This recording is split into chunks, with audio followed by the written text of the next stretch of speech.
Are we live? Hi, everybody. Welcome to the live stream today with Woodford Reserve. I am Savada Himelians with Remedy Liquor. We are awaiting Chris Morris, Master Distiller from Woodford Reserve, to join us.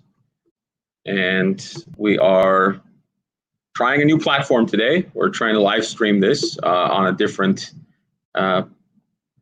tool that we've been using. Usually we do these on a variety of different platforms, but today we're going to be experimenting and trying this on something different. So with that said, I'm going to try to see when Chris is going to join us so that we can kind of, expand the presentation to include him.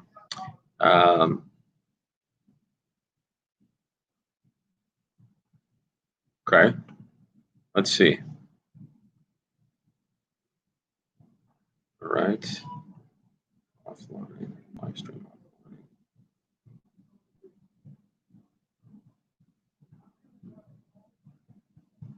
Are we on? I think we're on.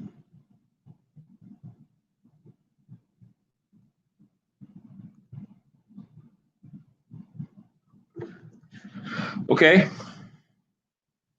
How's everybody's day going?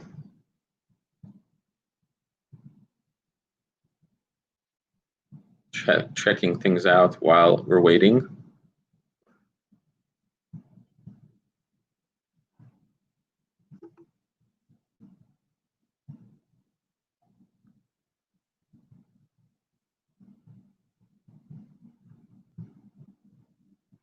YouTube.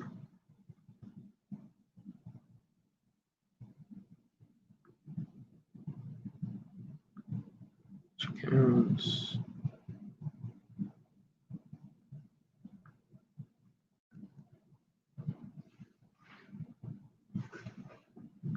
Yeah, we are live. There we go. I see it's live on the chat. So let's just make sure that. Okay. All right. Chugging along. Let's see.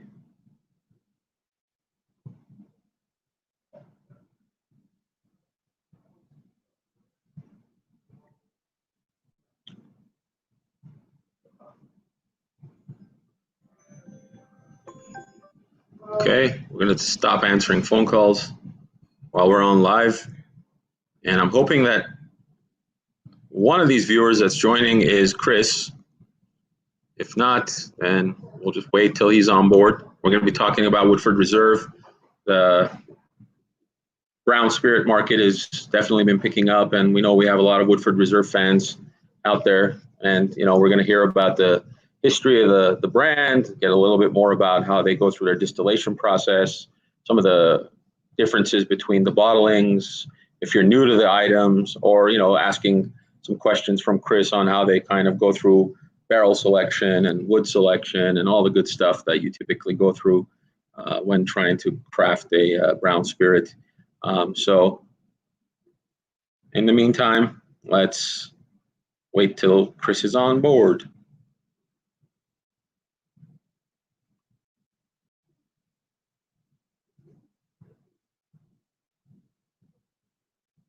How are we doing?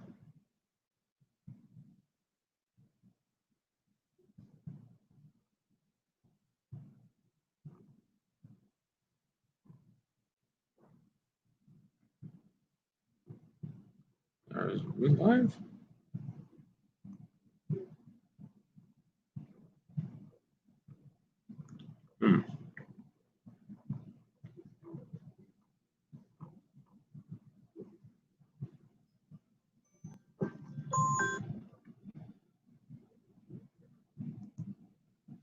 Ah, there he is. Chris. But I couldn't get in. Oh, see, I always knew there's a little bit of a technology glitch. How are you, sir? All right. Thank you. Thank you. I heard you talking to the folks about what we're going to talk about tonight, and I'm looking forward to it. Yeah, definitely. I've learned to vamp on my feet, trying to make sure that everybody's, trying to be a little bit more, waiting for everything to come together takes a little bit of time. But thank you for joining us. How's everything over in your part of the world? Oh, we're doing fine, thank you. It's certainly summertime here. It's getting quite hot, but I think the whole country's hot tonight. Yeah, we're definitely hitting a hot streak out here in California, but it's a sign of the times, I guess. As long as we don't have any brush fires, we'll be good. Oh, let's hope not. Yeah.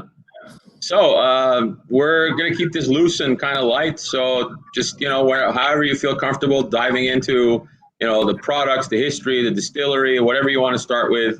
We're eager ears and willing to listen and certainly entertain some questions as we dialogue about the products. Perfect. That sounds good. Well, let's talk about the history of Woodford Reserve. It's really interesting. I've been in the industry my entire working life, and growing up with brands like Jack Daniel's 1866, our Old Forester brand, our brand that started our company 1870. Those are old historic brands. And to me, Woodford Reserve, which was launched in 1996, is a new brand. But in this world of micro distilleries and craft brands and new consumers coming into whiskey, Woodford Reserve is looked upon by many as one of the old brands, which I just find really crazy. But 1996 is when we opened the doors of Woodford Reserve and had the first case leave our bottling hall, and that was in October of '96. And Woodford Reserve is a result of one man's vision, and that was the late Owsley Brown II. If many people watching us don't know, we're part of the Brown-Forman family. Brown-Forman is the spirits company in America, and celebrating our 150th anniversary this year. And Mr. Owsley challenged us to create a new bourbon whiskey that would have its own distillery, and the distillery would be open for tours.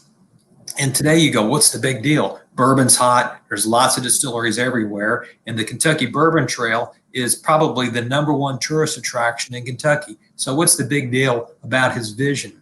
Well, when he had this vision back in the early 90s, nothing existed. Bourbon was dying. Bourbon was in decline. Major distilleries had been closing around us. The famous Stitzel-Weller Distillery, the Medley Distillery, Yellowstone had all closed. Kentucky was down to 9 distilleries.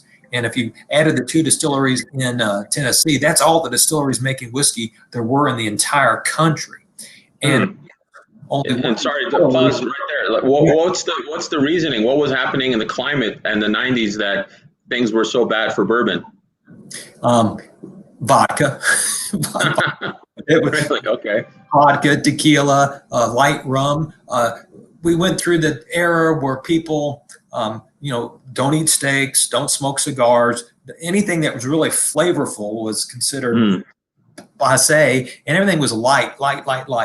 And of course, the reaction to that today. But things were different. And Owsley had a big vision because he saw the world was going the opposite way, because what was becoming popular then were single malt scotches, which were reinvigorating Scotch whiskey, and cognac was starting to make a move. So there were people, certainly globally, Korea, Japan, you name it, who were drinking big flavors. And he says, we're going to do that. We're going to get into that market, but we're going to do it with bourbon, because we're Brown-Forman. We're a Kentucky bourbon company. Right. And that's why Woodford Reserve is what it is today in terms of its look and its taste. It was designed to compete on a global basis. And that's also a new startling concept, because up to that point, every bourbon whiskey had been made for the American market for bourbon drinkers. Bourbon outside of its category. I'm a bourbon drinker, people say, don't give me anything else. I'm a bourbon drinker. And so we have this different idea. We're going to sell bourbon to Germans, to Czechs, to Brazilians. We're going to Chinese. We're going to expand the product. Yes. And that took some work. And it took that vision he had. And so we bought an old abandoned distillery, hadn't made a drop of whiskey since 1959 in Woodford, Kentucky. And we restored it and put in the processes that we determined were needed to make this whiskey happen. And we launched Woodford Reserve. And the distillery was configured for tours, and it changed the industry. It literally was the change agent in the bourbon industry. So now we're distillery number 10. We went from 9 to 10 as an industry. And within 3 years, every distillery had a visit experience. The Kentucky Bourbon Trail was formed. And Woodford Reserve, there have been over 400 Kentucky straight bourbon whiskey brands introduced to the market. Wow. And another 70 plus distilleries open in Kentucky. And we're not talking all these beautiful little craft distilleries that we see across the country. We're talking major, giant distilleries, far bigger than Woodford Reserve, owned by Diageo, Pernod Ricard, and Campari, big distilleries. So Woodford Reserve changed the industry. It was a real spark that got the industry back. And now look, bourbon is popular, rye whiskeys come back, and it's all because Owsley had this vision that is Woodford Reserve. Well, that sometimes it takes that type of a visionary, and it's hard work in the beginning, but then, when it happens and we're sitting here 20 years later, we're talking about it, it's like, oh, it's obvious. Why wouldn't it have worked? But sometimes people have to have faith in someone, and I'm glad to hear that this man was visionary enough to kind of push and develop an industry that unfortunately was in the 90s on the decline. So cheers to him. And that leads to the product we know and love today. This bottle was not designed by accident. It was a game changer. Now it's very familiar. Of course, people know, I've known, Woodford Reserve, like we said earlier, that's been around forever. And so many packages look like Woodford Reserve. But at the time, it was designed to be disruptive. And I can't tell you how many people here in Kentucky, when we showed them this bottle, like, what is that? Is that cognac? Some people even thought a bottle of cologne or something. That doesn't look like bourbon. It wasn't supposed to look like bourbon. It was supposed to look smart, contemporary, sharp. It's supposed to compete in markets that whiskeys are luxuries, like, again, in the Far East or something like that. So the bottle was designed to make people stop in, what is that? Next step was, hey, let's pour a little glass. What's it taste like? And again, that's the second, as you know, the second most important thing, or maybe the most important thing, is people will buy a bottle of wine or beer or a bottle of whiskey or vodka because it looks cool, it looks good, and they might not ever buy it again because it didn't taste the way they thought it would, or they didn't like it, or whatever the case was. So people bought Woodford Reserve with their eyes, and then they came back because of their palates. Because again, the unique thing about Woodford is we are creating a whiskey for the world, not just a specific bourbon market in the home country. And no one ever, this was a first.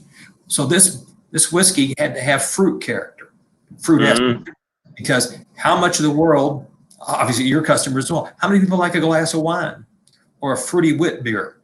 Or sure, everyone drinks across brands and across product types. So you gotta have a cultured palate to be able to appreciate a lot of different spirits to this day and age. Exactly. So we had to have fruit notes, and then we have the sweet aromatic notes that rum drinkers and bourbon drinkers and people who like sweet beers, or those sweet notes, the sweet aromatics from the barrel. We had spice. How many people like a spicy whatever it is? We had to have a spice like a spicy Zinfandel or something like that. And then we had the character. How many spirits, beers, and wines spend time in an oak barrel? Lots of them. So lots of them. Oak. And then we had to have the grain character that a whiskey drinker would appreciate, especially, think about that whiskey, malt whiskey, grain character, and of course, beer drinkers as well. So we had to have these 5 areas of flavor. And we did that through our 5 sources of flavor concept that I developed. Where do these flavors come from? They come from the water, the grain recipe, how we put together, how we decide flavors from that recipe, and how we age in oak. And each one of those was designed to give this product complex flavor, but more importantly, balance. And this is a very balanced whiskey, and that's proven scientifically. It's proven through quality descriptive analysis. It's a balanced whiskey. So Why is balance important? If you don't like a spicy whiskey, Woodford Reserve's not too spicy. If you like a spicy whiskey, Woodford's spicy just fine. If you don't like a woody whiskey, it's not too woody. If you like a woody whiskey, it's just have enough wood. So imbalance means none of the areas of flavor overwhelm the other. And we as individuals, all of us, can find in Woodford Reserve what we want. And that's the #1 selling super premium American whiskey in the world. You don't get there because you don't taste good. You get there because you taste good and people find in it what they like. Right, sort of like a little bit of that Goldilocks approach, like not too hot, not too cold, but right in the middle, just perfectly balanced, where it gets everybody's palate and gets everybody to go into it. And by all means, I mean, it's one of those things when you walk past a liquor store shelf and you see the Woodford Reserve bottles and the labels and all that stuff, it is quite impressive. So, when they started in '96, how long did it take to kind of actually have a product that hit the market? And then from there, what has the process been like in terms of how often, how many years are we looking at innovation, and how many years out do we kind of like plan the next offering? And then tell us a little bit more about some of the more unique bottlings that happen through Woodford. Absolutely. So yes, we are working on a 12-year outlook, and it's called the Distillery Production Plan, and we update it every 6 months. So twice a year, we're looking at where the brand is going, and that's a global look. How we selling in Germany, how we selling in the United Kingdom, how we selling here in the States, and we get that information from our sales colleagues around the world, and again update. Or maybe slow down, whatever the case may be, and adjust accordingly. Because that, as you know, that leads to a whole supply chain, a logistic chain of reactions. So 12-year horizon, ongoing, and in that those first years were tough. I mean, we sold a little over 100 cases year one. Again, who wanted a new bourbon? And we slowly started growing. And the first 14 years, we lost money. We cost the company money. So investing. And when you start to grow, all of a sudden, like, oh, we're growing. We need some more tanks. We need to expand our cook. Now you got to start adding infrastructure because you're growing more than you figured you would. A brand of great, happy surprises along the way. So it took us 10 years to hit 100,000 cases. Wow. And it really started moving, and it took 5 years to add the next 100,000. Then it took 2.5, and the growth just goes, so the time compresses. And now at almost 25 years of age, we've hit 1 million cases on a global basis, which is just incredible. So we don't age statement the products, right?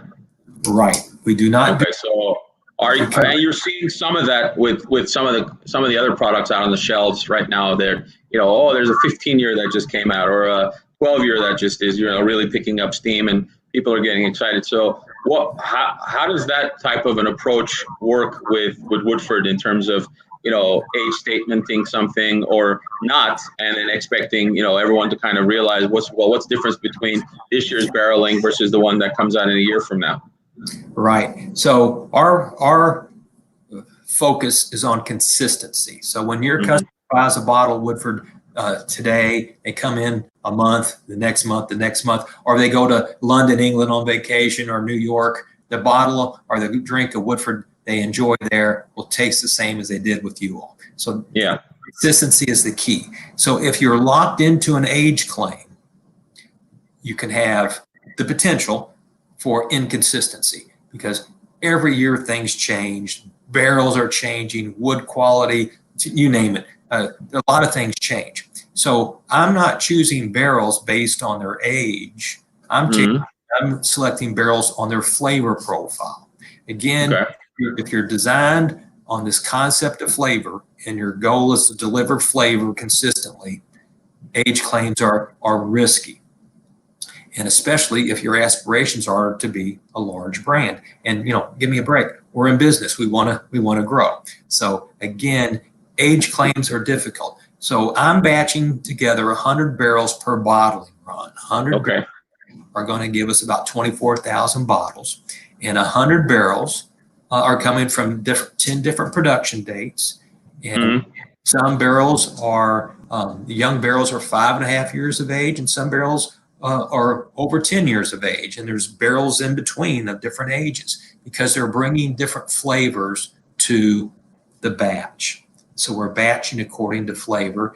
And because of these varied ages, and one more important thing, our warehousing, our maturation profile, we've decided that an age claim is not appropriate for us. Now, our warehousing, again, is very special.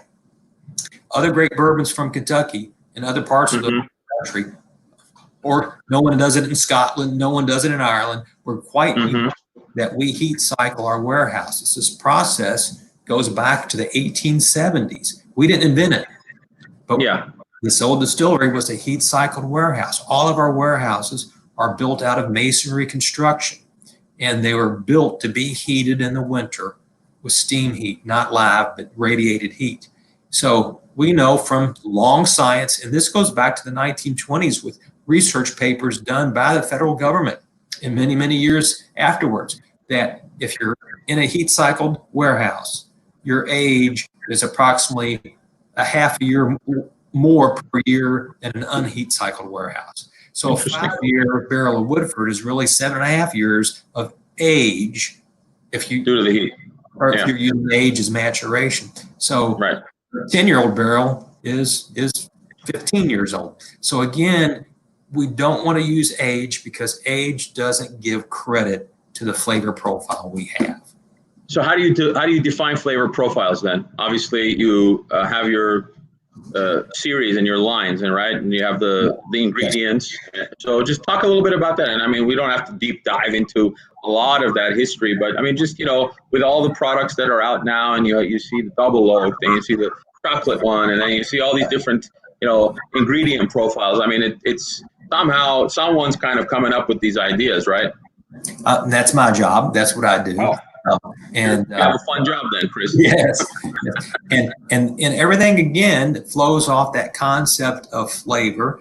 And I've studied. This is my 44th year in the industry, and I've worked in Scotland. I've worked in tequila in Mexico. I've traveled the world. I've been well trained, thank goodness, in wines and just anyway, and developing my palate in sensory training as well. Right. So we measure flavor through chemical analysis. You can see the chemical compounds that are flavor compounds, flavonoids. And then we use quality descriptive analysis, sensory analysis. In other words, we smell and taste because machines don't come into the store and buy a bottle. People not yet anyway, right? Let's hope not. So that's what's important. So we measure flavor, and Woodford Reserve, as we mentioned earlier, is balanced, but it's very complex whiskey. We have identified 215 flavor compounds in Woodford Reserve, and German scientists have identified a total potential of 300 flavors in American whiskey, and no one whiskey has all of those. So Woodford Reserve is about as complex as you're going to get. So we've got 215 or 250? 215. Wow, okay. That's very good. That's a whole lot more than most. And so those are fruit esters, those are aldehydes, those are different acids and other compounds that are all flavors, all natural flavors. So Woodford is balanced. So again, it's sweet aromatics from the oak, the caramels, the vanillas, the chocolate notes, fruit, and we've got a range of fruit. We've got citrus fruit, tropical fruit, dark fruit, cherry, berry fruit, berry fruit, tree fruit, vine fruit. We're a very estery whiskey. We've got plenty of spice notes, both savory and brown. And then we've got wonderful wood notes, not only the various oak notes, but other wood nuts such as pecans and walnuts and cedar notes. And then we've got the grain character as well. So we've got a balance of those flavors. Every one of our other expressions you were mentioning, Woodford double oaked, wheat, malt, rye in our Masters and Collection Distillery series are meant to taste different. And yeah, definitely. And they're out of balance. You can't, You can't be the balance of Woodford and taste the same, taste different. You got to be out of balance. Okay. So that's what drives the rest of the family. The Woodford Reserve rye is spicy. Now, it's still rye, so it has fruit character, although they're different from bourbon. It has sweet aromatics. It has wood character. It has the grain notes, which are primarily rye, but it's spicy. It's more spicy than the bourbon. It's supposed to be. It's a rye whiskey. And that's all accomplished by varying the grain recipe. So I think this is so interesting. It's the same water that is in the bourbon. It's the same yeast strain. It's the same fermentation, same fermentation vehicles, same time. It's the same distillation in our triple pot stills. It's the same barrel that we mature the bourbon in, same length of time, same batching process. The grain recipe is different. That's the one only difference. And I think for a consumer, that's like, wow, that makes a big difference. It sure does. It's spicier because this is 53% rye. Our bourbon is 18% rye. Right. Our bourbon is 72% corn. It's bourbon. This is, get my recipe straight here. This is 37% corn. I'm 33% corn. Now, I got too many recipes now. That's right. You have too much in your head. and this is 14% malted barley, and the bourbon is 8%. Same 3 grains in both, but boy, what a big difference they are. So that is spicy. The new Woodford Reserve wheat whiskey is not a wheated bourbon, the red label. It's not a wheated bourbon. It's a wheat whiskey. It's 52% wheat. It's 20% corn, 20% malt, 8% rye. It's actually a 4-grain recipe. Same bourbon and rye, same yeast, same fermentation, same distillation, same maturation, same barrel. Everything's the same. Even the same proof presentation. Everything's 90.4. This is fruity. This is fruity. So it's out of balance towards fruit. And people go, how can that be fruity? Think of a wheat beer. A wheat beer, those wheat beers are always fruity. Wheat makes fruit esters more easily than the other. So this is a fruity whiskey. It still has the spice, 8% rye. It still has the other characteristics of Woodford. But again, its flavor has been, by design, shifted towards fruit. The new malt whiskey is, again, not a single malt. It's a Kentucky malt whiskey. It's 51% malt, 47% corn, 2% rye. 2%? Yes. Wow. Same thing as the bourbon, the rye, and the malt in terms of the other ingredients and processes. And this is grain forward. And I picked the best grain, I think, for being grain forward, and it's malty. It's malty. Not quite like a single malt. It's malty in more of the melted malt milkshake kind, the malty, the chocolate desserts, etc. It's really sweet, cocoa, chocolatey, malty, and it has neat tropical fruit notes, bananas and papayas. So it's fruity still. It's Woodford. It still has a little hint of spice, and the spices are more warm, like a little nutmeg and cinnamon, and of course, character. So again, it's out of balance by design towards grain character. So now we're going around the flavor wheel. If the bourbon is a balance of the 5 areas of flavor, or other expressions highlights one of those other 5 areas of flavor. And that's what double oak does as well. Double oaked, which is a finished expression of our bourbon, finished in a second barrel, a new barrel. It's all about sweet aromatics. It's caramel, chocolate, big vanilla notes, maple syrup notes, but it's still Woodford Reserve in there. So it does have fruit, spice, wood, and grain character. But now it's been finished over with the sweet aromatics. And again, you might think, a lot of people think it's a dessert whiskey. It's a flavored whiskey. No, it's not. It's 100% natural Kentucky straight bourbon, but the second barrel gives it so much more sweet oak character. And again, 90.4 proof. It's not smoother and softer because it's 80 proof. It's the same as the rest of the family. Would you ever see a day where you go higher than the 90.4 proof? We have with the new batch proof that came out a couple of years ago as part of Okay. the collection, but it's a rotating member. So every spring, batch proof comes out. And batch proof is the bourbon with no water added. So as we put the 100 barrels together, we have to add water to take it down to 90.5. Sure. Well, we just don't add any water to it. Don't add any water. If you want Woodford at 120, whatever the proof happens to be, because each batch will be slightly different. Right. 123.5, 124.8. There you go, batch proof. And we only do it once a year, so it is rather limited. Yeah, well, I guess it's a way to kind of create a little bit of what'd you say, a balance, and then find a product that's out of balance so that it kind of stays within the whole Woodford formula and the whole approach. I like it. I mean, it's really, this is really informative. I know we're talking a lot about the science, about how you guys go through selection and ingredients and flavor profiles and everything like that. The idea is that we want to expose the whole product line to our customers, and I think this is an amazing opportunity to learn. We're talking, Woodford Reserve 101 right now in a way. And, I think you described all the different products with the flavoring and the compositions and everything. And you kind of did a nice history of where the whole brand started. Just one last thing, if you don't mind. Tell me a little bit about the whole Kentucky Derby line. Yes. Where's that come from in terms of, obviously, you're not the only distillery in Kentucky, right? So. No, and I'm glad you brought that up. We're very, very proud of that. So again, some things just happen. So yeah. Bourbon is declining, and Woodford Reserve sparks a rebirth and interest in bourbon. Well, thoroughbred horse racing was also declining.